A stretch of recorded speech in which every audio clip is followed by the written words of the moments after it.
How much should I offer on a home? Am I paying too much?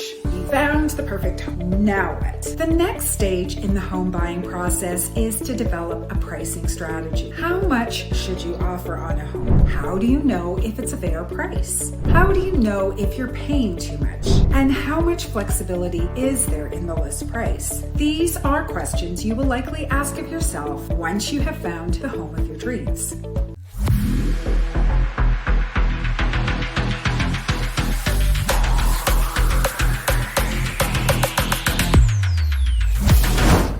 There are 5 key factors that come into play when determining the value of a property and when considering your pricing strategy. Location, market, age, condition, and improvements. Location will be the most important factor when determining a home's value. Ask any realtor and they'll say it's all in the location, location, location. In addition to these 5 factors, the terms of your offer will be an influential component in the offer price. For example, if your offer is a firm offer with no conditions, it will be very favorable to the seller because their home will essentially be 100% sold if accepted. If your offer is conditional on certain things happening, then it is less of a sure thing, and as a result will be less attractive to the seller. This is where having a pre-approval for your financing will come in handy. If you say to the seller, "I'll buy your home conditional on financing," and your financing has already been pre-approved and is really just subject to the bank approving the property and the appraisal coming in satisfactory, then your conditional offer will be stronger than another conditional offer also on financing where the buyer has not